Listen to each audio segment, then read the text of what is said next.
짠! 안녕하세요 여러분들, 역사는 최태성 빵! 네, 안녕하세요 여러분들. 자, 우리가 이제 일제강점기 그 저항의 역사를 배우고 있는데요. 오늘은 1920년대입니다. 여러분들, 역사가 무엇일까? 뭐 여러 가지 정의가 내릴 수 있겠지만 저는 역사란 창문이다 라는 생각이 들어요. 그 창문 너머에 있는 또 다른 세상, 그 창문 너머에 있는 여러 사람들의 그 삶의 모습들, 그 창문 너머에 있는 그 사람들의 삶을 들여다보면서, 바라보면서 내 삶을 어떻게 살아야 되겠구나 라는 것들을 알 수 있지 않을까라는 생각이 들어요. 여러분들이 겪고 있는 아픔, 여러분들이 겪고 있는 슬픔, 여러분들이 겪고 있는 즐거움, 사실 이 모든 것들은 여러분들이 바라보고 있는 역사라고 하는 창문 너머에 이미 다 있습니다.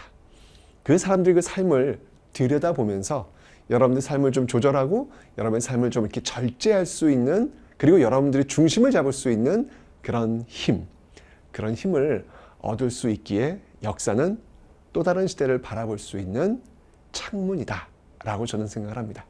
자, 우리 한번 그 창문 열어보고요, 1920년대 그 저항의 역사를 한번 배워보도록 하겠습니다.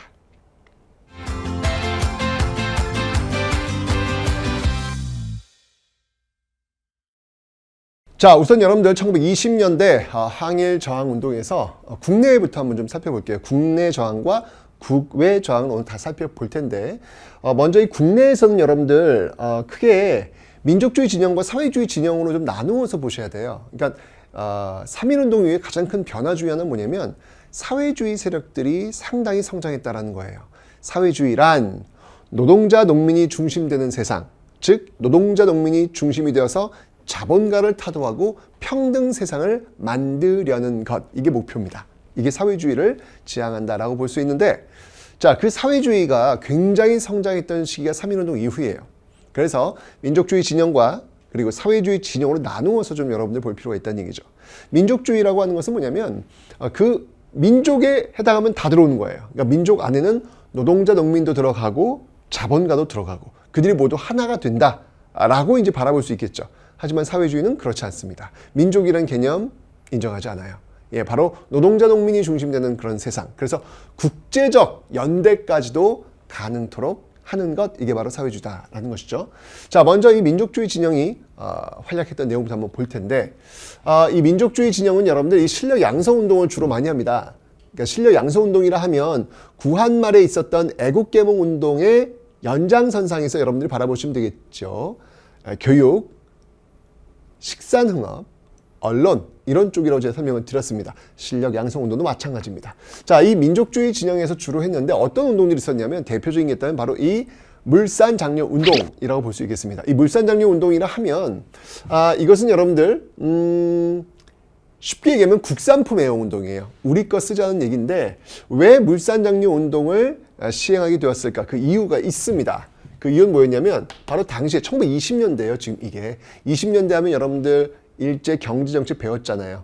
뭐가 있었죠? 회사령의 철폐. 그죠? 맞습니다. 바로 이 회사령이 철폐가 돼요.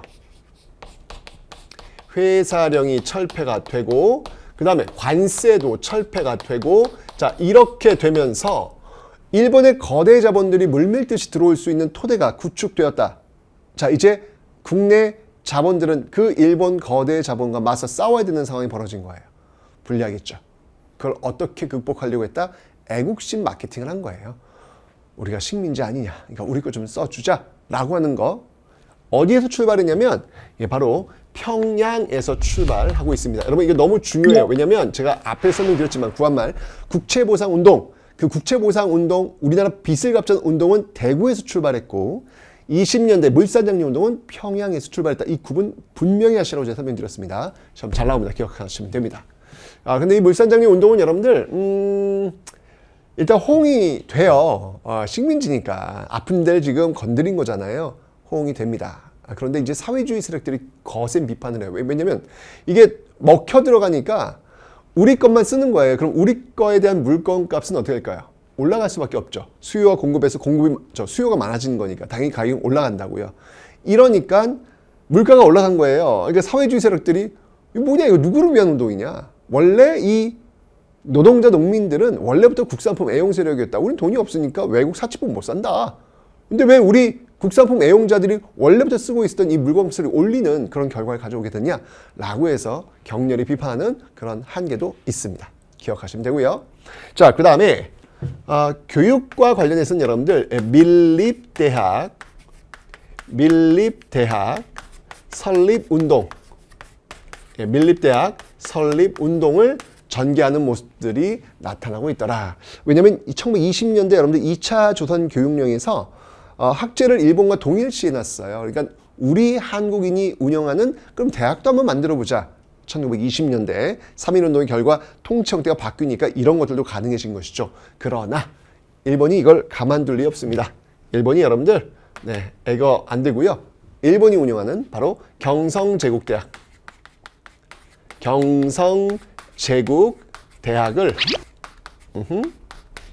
세우면서 결국 밀립대학 설립운동은 실패로 돌아가게 됩니다. 이 경성제국대학이 바로 지금 서울대학교의 전신이 되는 겁니다. 저희 반 애들 이 얘기 늘 하는데 옛날에 제가 고3 담임 때 원서 쓰고 있었는데 어느 한 학생이 상담받다가 선생님 저는 서울대학교 원서 쓰지 않겠습니다 그러는 거예요. 뭐? 경성제국대학교의 후신 서울대학교에 저는 원서 쓸 수 없습니다. 전 쓰지 않습니다. 라고 얘기를. 너 원래 못 써. 원래 못 써. 웃으면서 얘기했지만 뭐 그 친구도 이제 웃자고 한 얘기인데 참 이 역사를 안다는 게 참 재밌더라고요. 호기롭다. 아 좋다. 호기롭다. 멋지다. 라는 어떤 그런 생각이 들었던 그런 일화가 하나 있습니다. 자 어쨌건 밀립대학 설립운동도 그렇게 큰 성공을 거두지 못하고요. 그 다음에 이제 이때 문맹퇴치운동이라는 게 있어요. 문맹퇴치운동. 이 문맹퇴치운동은 1930년대까지 이어지게 될 겁니다. 자, 이게 민족주의 진영에서 전개했던 건데 실질적으로 이 운동들이 큰 성과를 거두지 못해요. 못하다 보니까 어떤 일이 벌어지냐면 크게 여러분들 이 민족주의 진영이 두 세력으로 분화가 됩니다. 이 성과를 잘 못 거두다 보니까 민족주의 진영이 두 세력으로 분화가 되는데 어떤 세력과 어떤 세력으로 분화가 되냐면 여기에 참 독특한 세력이 등장을 해요. 뭐가 등장하냐면 바로 자치론자들이 등장합니다. 자치론자들. 이 자치론자들은 뭐냐면 일제의 벽이 너무 높다. 그러니까 일단 일제의 식민지배 인정하고 우리가 그 안에서 참정권, 정치에 참여할 수 있는 참정권을 얻어서 서서히 우리의 힘을 길러 나가자라는 이 자치론자들이 등장을 하게 됩니다. 어우, 난리 났죠, 이 민족주의 영에서. 일제 식민지 인정한다고 있을 수 없지 라고 하면서 이 비타협 민족주의자들, 이제 자출에 반대하는 비타협적 민족주의자들로 이렇게 분화가 돼요. 이렇게 분화가 되는 그런 모습들이 보여지고 있더라라는 얘기죠. 자, 이 비타협 민족주의자들과 이제 보세요, 여러분들. 이 비타협 민족주의자들과 자, 제가 좀 설명드릴 겁니다. 누가 이제 만나게 될 거예요. 자, 그건 제가 조금 있다가 설명을 드리겠습니다. 이런 어떤 민족주의 운동 내부에서 나뉘어졌던 요 과정들에서 비타협적 민족주의자들과 누가 만납니다. 좀 더 설명드릴게요. 그 다음. 자, 이제 민족주의 진영 내부를 봤으니까 이제 사회주의 진영 내부의 활동을 한번 살펴볼게요. 노동자 농민이 되어서 자본가를 타도하고 평등 세상을 만들자. 이게 사회주의다 라고 설명드렸죠. 자, 이 사회주의 진영 그래서 어떤 활동을 주로 하면 투쟁! 네. 쟁입니다. 이걸 파업이라고 하는 거예요. 파업, 쟁의. 자, 이 쟁의는 주로 크게 두 가지 형태로 나뉩니다. 소작쟁의와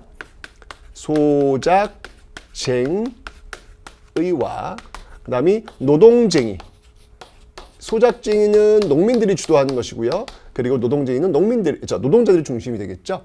자, 이 소작쟁의 중 가장 대표적인 게 바로 이 암태도. 저 목포, 신안, 그쪽 앞바다에 있는 성 암태도 소작쟁의. 대단했습니다, 여러분들. 이게 배 타고 목포까지 오가면서 목포에 경찰서가 있었거든요. 목포까지 오가면서 시위하는데요. 결국에는 승리합니다. 대단하죠. 예. 아사투쟁이라고 굶어 죽는 순간까지 우리 투쟁했다. 라는 어떤 그런 결기를 보여주면서 결국은 높은 고율의 소작료를 낮추는데 성공을 합니다. 단결의 힘이 무엇인지를 아주 적나라하게 보여줬던 사건이 바로 이 1923년 암태도 소작쟁이였습니다. 자, 노동쟁이도 있습니다. 이거는요, 1929년 바로 원산에서 이 부도 노동자 총파업이 이루어지는데 놀랍게도 이 원산 부도 노동자 총파업에서는요, 국제적 연대까지 이루어집니다. 외국 노동자들이 성금을 보내고 응원 격려를 해주는 메시지가 오고 있었죠. 마르크스의 공산당 선언 맨 마지막 문구가 바로 만국의 노동자여 단결하라 라는 것이었죠.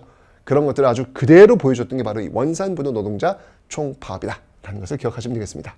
자, 그런데 문제가 뭐냐면 이게 사회주의 세력들이 너무 너무 그 세력이 점점 커지니까 일제가 이제 이걸요 가만둬서는 안 되겠다라는 판단이 들어서 이 사회주의 세력들을 잡아들이기 위해서 만든 법이 하나 있어요. 이거 아마 여러분 1920년 배웠을 겁니다. 그 법이 뭐냐면 바로 치안유지법이다.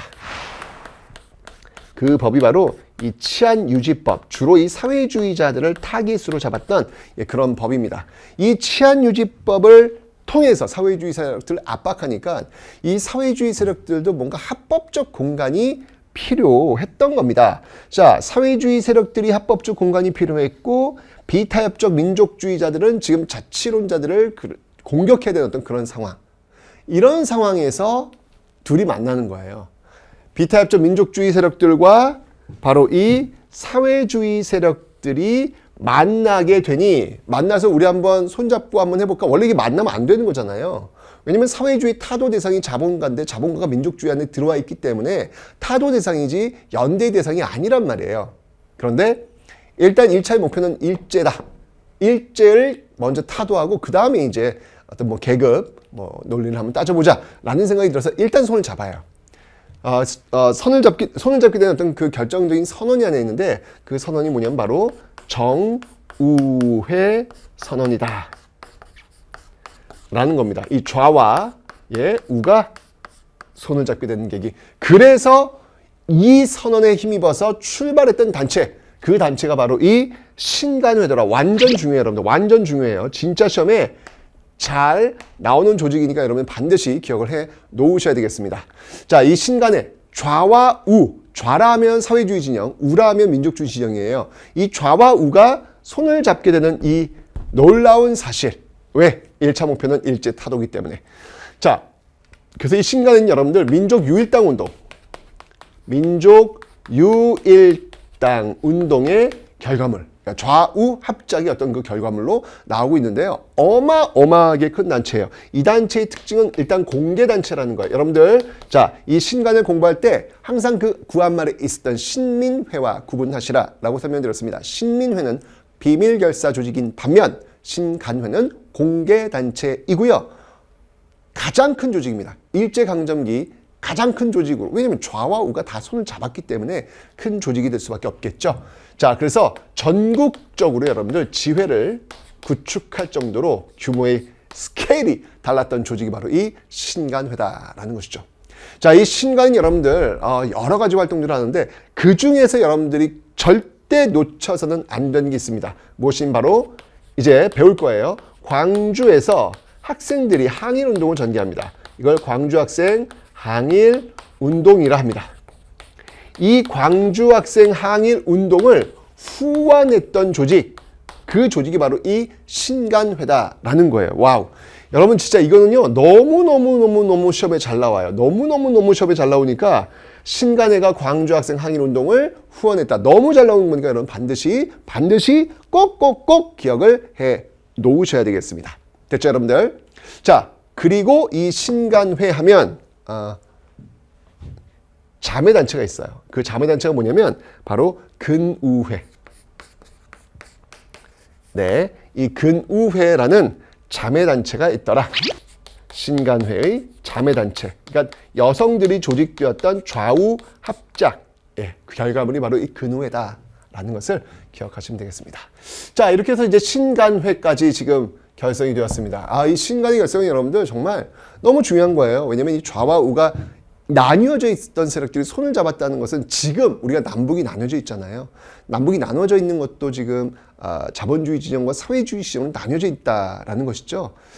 이 나뉘어져 있는 사람들끼리 손을 잡을 수 있는 어떤 모티브를 제공한 게 바로 신간회예요. 그래서 신간회는 지금까지도 유효한 조직이 되는 겁니다.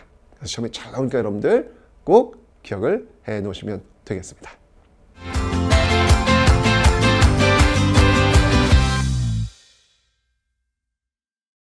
자, 이제 여러분들 대중운동을 살펴볼 텐데 이 1920년대가 어떤 시대냐면 여러분 소위 문화통치 시기예요. 그죠?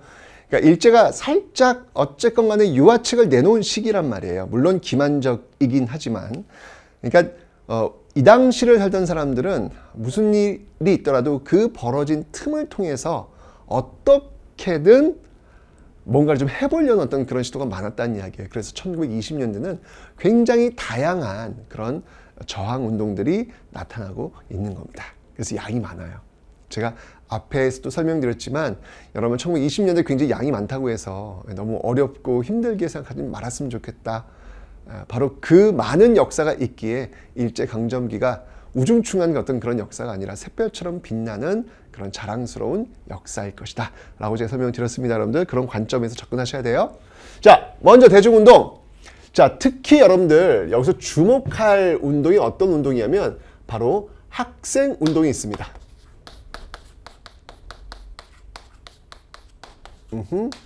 이 학생 운동을 좀 여러분들이 기억하셔야 되겠습니다. 학생 운동.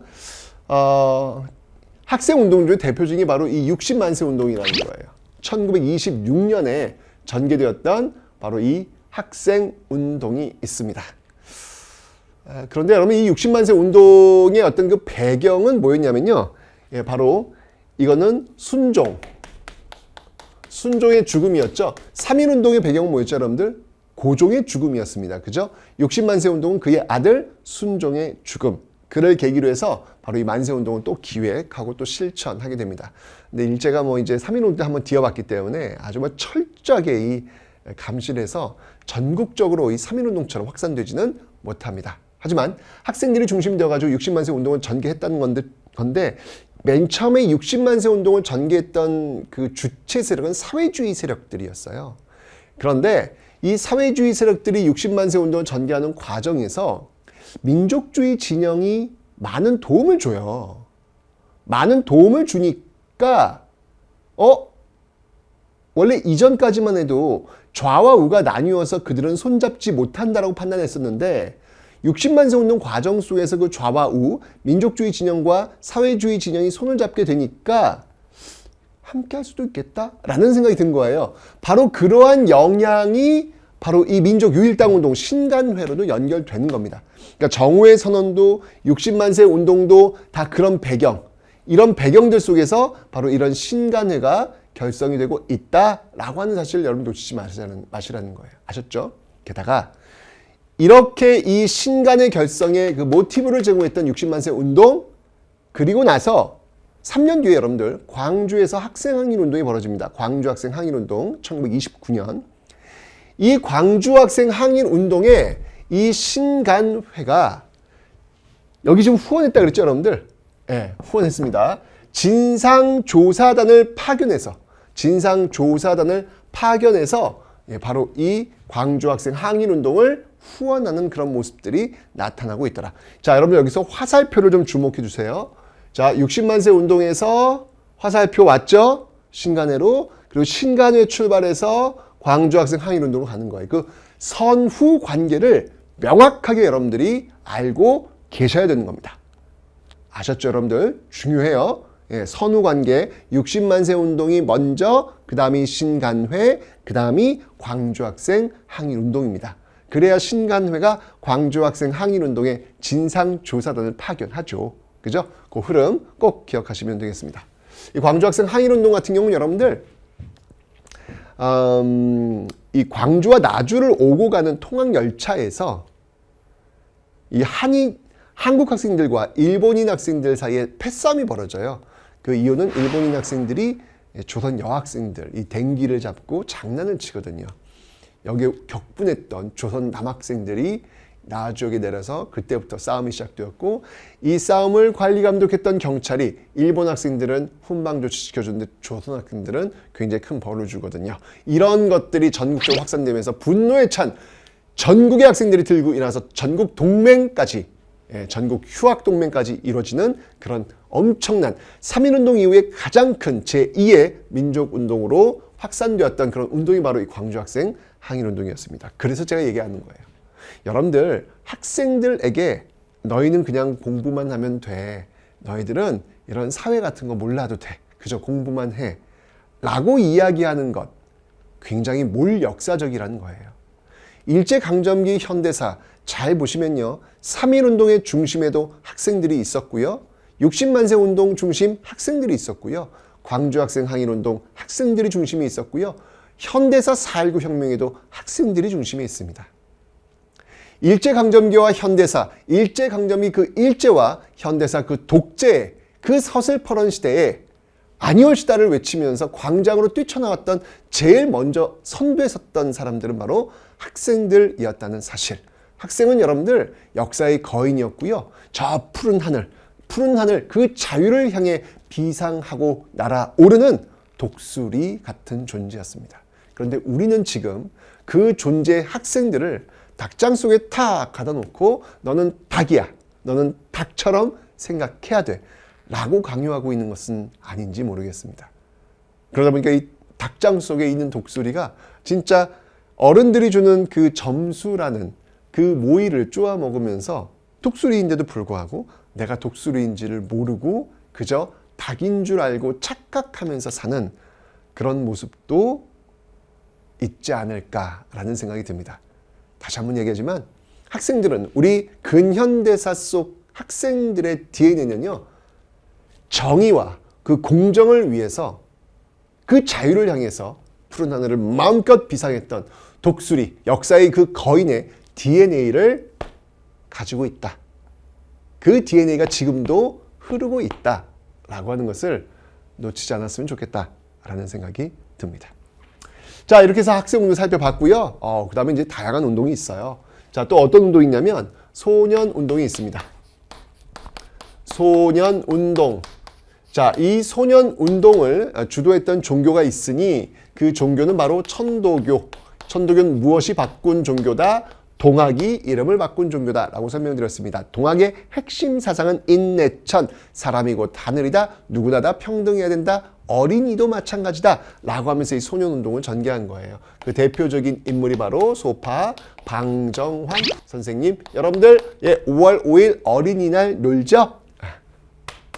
이분 덕입니다. 네, 꼭 기억하세요. 자, 그 다음에 여러분들 여성운동도 있습니다. 여성운동은 이미 우리가 했어요. 왜냐면 신간회 자매단체를 떠올리시면 돼요. 그 단체가 어떤 단체였다? 맞습니다. 바로 근우회, 신간회 자매단체다 라고 설명을 드렸습니다. 자, 그런데 여러분들 꼭 기억해야 될 대중운동이 하나 더 있습니다. 그 운동은 뭐냐면 바로 형평운동이라는 거예요. 완전 중요합니다.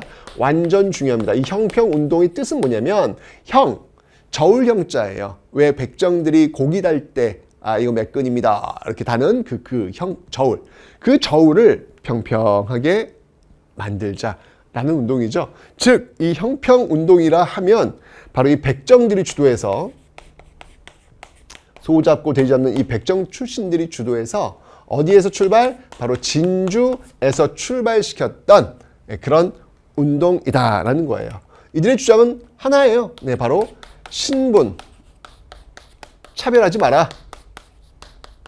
분명히 갑오개혁으로 이미 법적으로 신분제 다 폐지가 되었는데 왜 자꾸 백정들을 무시하고 차별하느냐에 대한 반발이었던 거예요.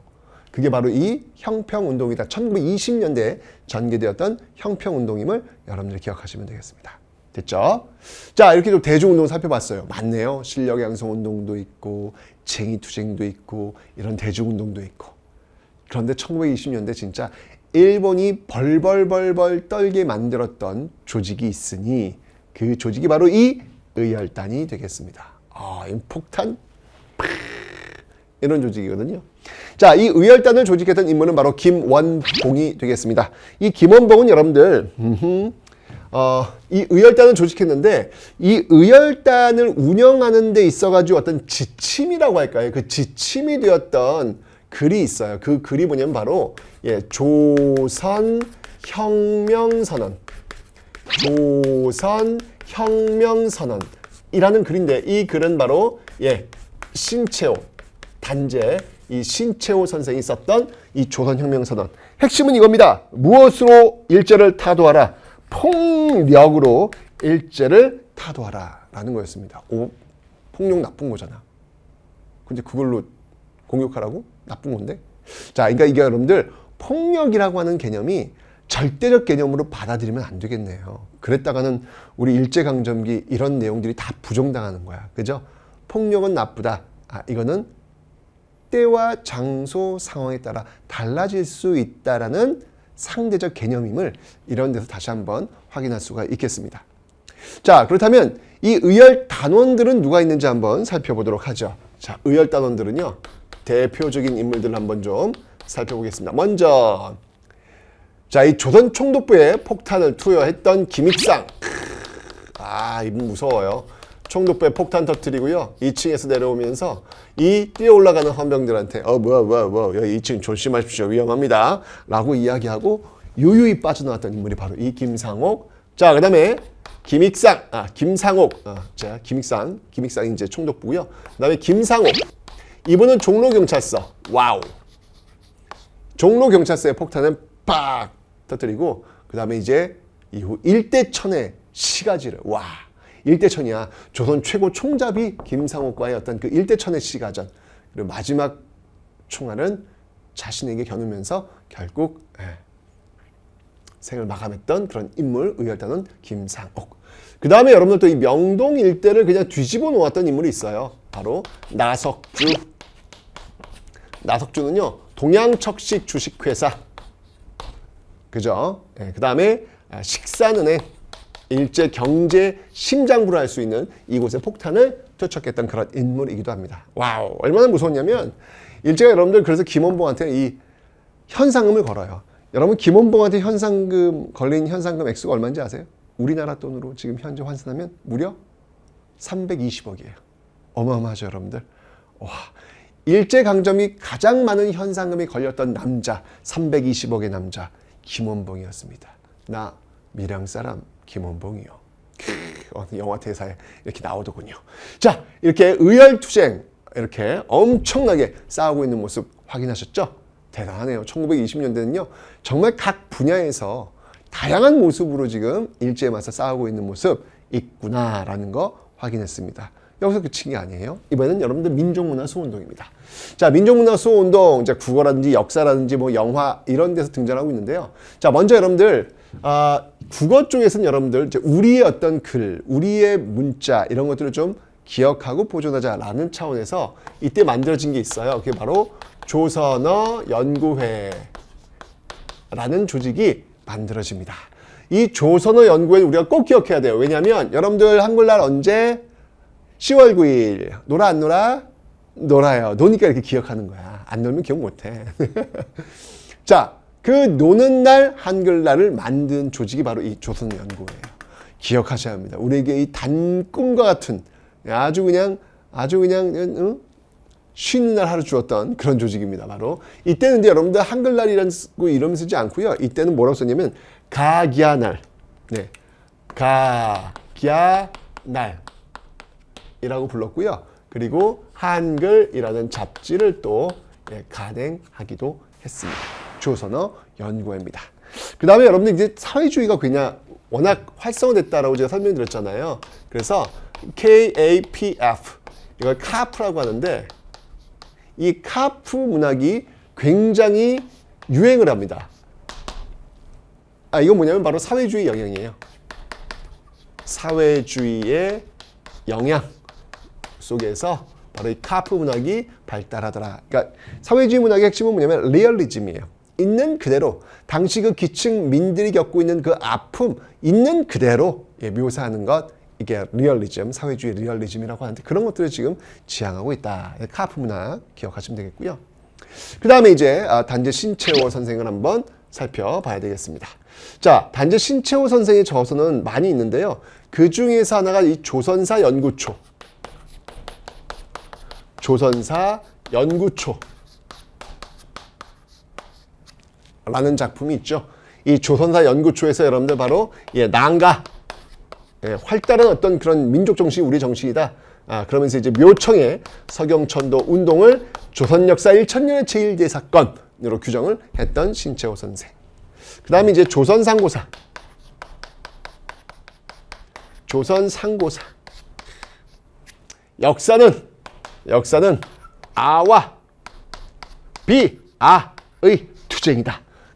멋지다, 멋져, 진짜. 일제강점기가 이런 역사를 딱 쓰는 것이죠. 그 다음에 이제 박은식 선생. 이 두 분 다 모두 바로 민족주의적인 어떤 그런 색채를 지금 보이고 있다라는 얘기죠. 이 박은식 선생 같은 경우, 물론 여러분들 이제 조선사연구조, 조선상고사 이게 다 20년 나왔다는 얘기는 아니에요. 조선상고사 같은 경우에는 이게 한 31년도인가 아마 그렇게 나왔을 거예요. 그래서 연대는 좀 다르지만 어쩌고 지금 아니면 설명을 못 드리기 때문에 제가 그냥 설명을 드리는 겁니다. 자, 박은식 선생은 여러분들 이분도 이제 이미 10년대에 바로 한국 통사, 이 통자는 뭐냐면 아프다는 얘기예요. 아픈 역사 한국 통사를 1915년도에 이미 발간하고 있고요. 그 다음에 여러분들 한국 독립운동 지열사, 한국 독립운동 지혈사, 한국 독립운동을 피로 쓴 역사 라는 어떤 의미의 이런 역사들을 지금 쓰고 있더라. 굉장히 민족주의적인 어떤 그런 색채를 많이 보여주고 있다라는 것이죠. 그 다음에 이제 영화도 있는데요. 영화에서는 여러분들 이 나운규의 아리랑 이라는 이 작품이 있습니다. 이 나운규의 아리랑은 여러분들 당시 그 20년대 정말 이게 단성사에서 상영을 했는데 이거를 보고 나서 나온 관객들이 눈물을 펑펑펑펑 흘려요. 정말 아파. 그 주인공이 낫을 들고 그 친일 세력을 제거하고 갑자기 정신이 번쩍 들면서 온전한 정신을 찾고 끌려갈 때 그 마을 사람들이 다 그 뒤를 따라오면서 아리랑 이 노래를 부르는 이 모습, 이게 엔딩 장면이거든요. 정말 많은 사람들의 눈물을 쏙 빼놨던 그런 영화 아리랑이었습니다. 자, 이렇게 여러분들 1920년 국내에서는요, 소위 문화통치 그 시기에 아주 그 벌려진 작은 틈을 통해서 아주 다양한 운동들이 활성화되었고, 특히 사회주의 세력들이 굉장히 성장했으며 좌우 합작이라 할 수 있는 신간회가 활동했다는 놀라운 사실을 여러분들이 꼭 기억하시기 바랍니다.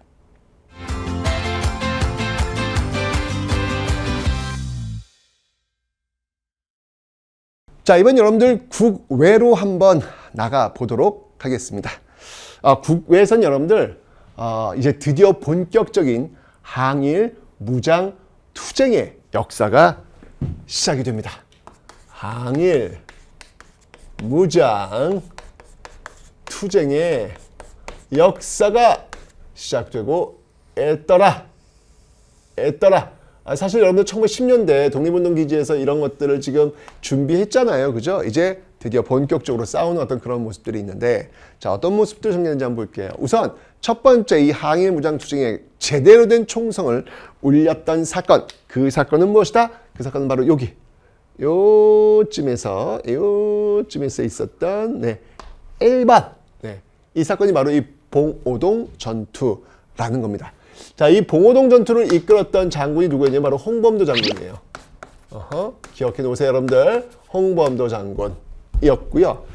근데 일제가 이제 봉오동 전투에서 깨달은 게 뭐냐면, 이 지역의 독립군들을 쓸어버리지 않으면 위험하겠다는 판단이 들어서 대규모 군대를 끌고 이 지역의 독립군들을 소탕하기 위한 작전을 전개합니다. 근데 문제는 뭐냐면 이 지역은 일본 땅이 아니라는 거예요. 그럼 뭔가 명분이 필요할 거 아니야. 마치 이모군란 때 우리나라 사람들이 일본 공사관을 공격하자 우리 공사관은 우리가 스스로 지킨다라고 하면서 제물포 조약을 체결해가지고 일본 공사관을 일본 군대가 들어와서 지킬 수 있도록 했잖아요. 똑같이 여기도 여러분들 여기 옆에 훈춘이라는 곳이 있었어요. 두 번째, 이게 바로 이제 훈춘 사건이라는 겁니다. 훈춘 조작 사건. 뭐냐면 이 훈춘, 이 지역에 마적단을 매수해가지고 일본 공사관을 공격하게 만들어요. 그래서 일본이 죽기까지 해. 그러자 일본이 이걸 빌미로 해서 우리가 스스로 지킬게 라고 하면 대규모 군대를 끌고 가게 되는 것입니다. 그 목적은 바로 독립군들을 소탕하기 위해서였죠. 자, 그러자 이 독립군들은요, 이 일본군들과 전면적으로 싸울 필요가 있었습니다. 그래서 이동을 합니다. 자, 어디로 이동을 하느냐? 주준, 바로 이 백두산 근처로 이동을 하게 됩니다. 자, 여기서 이제 벌어졌던 전투가 있으니 그 전투가 무엇이다? 네, 이 전투를 우리는 3번이라고 합시다. 그 전투가 바로 이 청산리 전투다라는 거예요. 청산리 그 일대에서 정말 며칠 동안 전투가 벌어지는데 뭐 백운평이라든지 어랑촌, 뿜뿜뿜 네, 이런 어떤 그 전투들이 바로 이 청산리 전투와 연결되고 있더라라고 하는 것이죠. 자, 그렇다면 이 청산리 전투를 이끌었던 인물은 누구였냐라는 거예요. 자, 이 청산리 전투를 이끌었던 인물은 바로 꼭 기억하셔야 돼요. 네, 김좌진 장군입니다. 김좌진 장군이었고요. 그 주력 부대는 바로 북로 군정서. 이 들어봤죠, 여러분들? 네. 1910년대 그 비밀운동 기지 설명할 때 이 북로 군정서 배웠습니다. 자, 이 부대가 주력이 되어가지고 바로 이 청산리 전투에서 큰 승리를 거두게 되는데, 이 봉오동 전투에 참여했던 이 홍범도와 또 연합 세력들이 또 마찬가지로 또 여기에 합류를 해요. 합류를 해가지고 이 청산리 전투에 함께 싸우는. 그러니까 청산리 전투는 북로 군정서 혼자 했던 전투가 아니고 연합 세력들이 함께했던 전투다라는 것을 기억하시면 되겠습니다. 자, 연합 전투를 제가 다시 한번 이렇게 하면은 여러분 오해의 소지가 있으니까 마치 홍범도가 북로 군정서원에 들어간 것처럼 오해의 소지가 있으니까 여기다 플러스 알파라고 하고 이렇게 가지 낫겠어요. 네, 이렇게 합류하는 모습들이 있더라라는 것을 받으시면 되겠습니다. 그죠?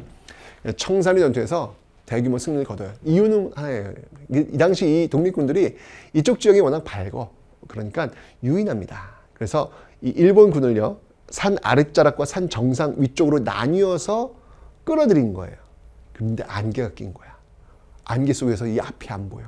그러니까 이 서로 싸우게 되는 것이죠. 중간에 있던 독립군 세력들은 지리정을 잘하니까 싹 사라져버리고 서로 싸우면서 서로 엄청난 피해를 입혔던 전투가 바로 이 청산리 전투가 되겠습니다. 자, 이러니까 일제가 이 지역에서 이 독립군과의 어떤 관계를 완전히 끊어버리겠다라고 해서 이 지역을 완전히 소개시켜 버립니다. 완전히 다 태워버린다고 보시면 되는 거예요. 이걸 우리는 뭐라고 하냐면 이거를 바로 우리는 간도 참변이다라고 이야기합니다. 간도 참변. 이 간도 지역을 그냥 쓸어버린 거예요. 그러니까 더 이상 여기서 활동할 수 없으니까 이동을 해요. 어디로 이동하냐면 저쪽 이 북쪽으로 이동을 합니다. 북쪽이 어디냐면 바로 밀산부 한흥동인데요. 자, 이쪽으로 이렇게 이동을 합니다. 자, 이 밀산부 한흥동에 이동을 해서 대한독립군단이라는 것을 조직을 해요.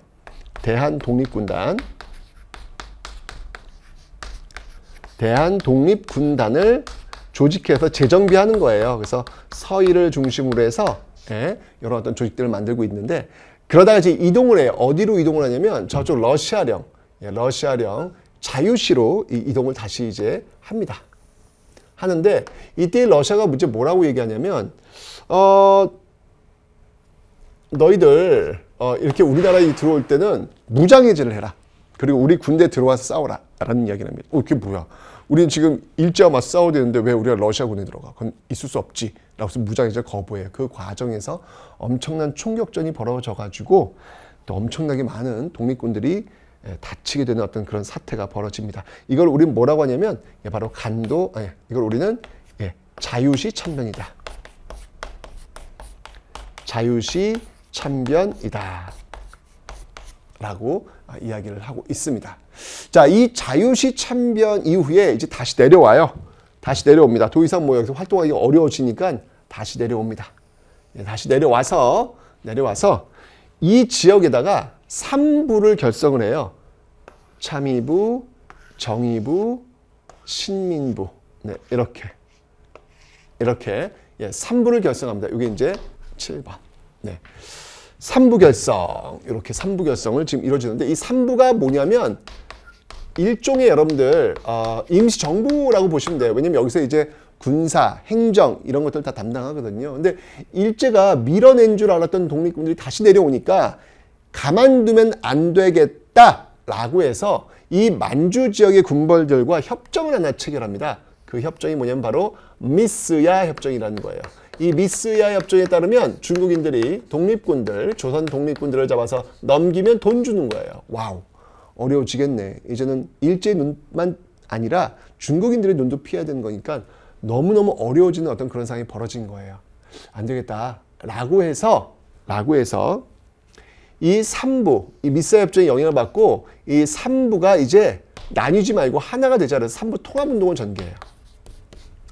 3부 통합운동을 전개합니다. 이 3부 통합운동의 결과 만들어진 조직, 그 만들어진 조직이 두 조직, 위치적으로 본다면 북과 남에 이렇게 나뉩니다. 북쪽에는 혁신의회, 그리고 남쪽에는 국민부라는 조직이 만들어지고 있어요. 이 혁신의회와 국민부는 여러분들 1930년대까지 연결될 거예요. 이들이 이제 바로 1920년대 이 항일 무장투쟁의 바톤을 이어받아서 1930년대까지 또 그 항일 무장투쟁의 역사를 이어가게 될 겁니다. 자, 1920년대 진짜 그 항일 무장투쟁의 어떤 그 모습들. 와, 여러분들 여기서 놓치지 마실 게 이 노란색 화살표로 이동한 이 거리를 그저 화살표로만 여러분들이 접근하지 않았으면 좋겠습니다. 이 거리만 해도 여러분들 정말 수천 킬로가 넘어요. 그 길을 여러분들 이들은 걸어갔을까? 뭔가를 타고 갔을까? 당연히 걸어갔겠죠. 밤에 갔을까요? 낮에 갔을까요? 밤에 가죠. 일제 눈을 피해야 되니까. 산을 타고 갔을까요? 평지를 갔을까요? 당연히 산을 타고 갔을 겁니다. 여러분들 걸어서 밤에 산을 타고 가는 이 독립군들의 모습, 그것도 이 만주 그 차가운 칼바람을 맞으면서 왜 그랬을까? 왜 그랬을까? 그들에겐 꿈이 있었습니다. 그 꿈은 뒤에 오는 사람들에게만큼은 식민지 조국의 백성으로 살지 않게 하겠노라는 꿈. 그 꿈이 현실이 되었고 그 현실에 지금 여러분들이 살고 계신 거예요. 그래서 이 사건의 흐름들을 그저 외워야 될 그런 텍스트의 글자로 보지 마시고 지금의 우리를 있게 해줬던 그 사람들의 발자취, 발자국, 여정임을 여러분들이 꼭 기억해 주셨으면 좋겠습니다. 그게 저는 이분들에 대한 현재의 우리를 있게 해줬으니까 이분들에 대한 예의다라는 생각이 드네요. 자, 1920년대 저항 끝났지만 이 저항은 여기서 멈추지 않습니다. 이제 30년대로 또 이어가 보도록 하겠습니다.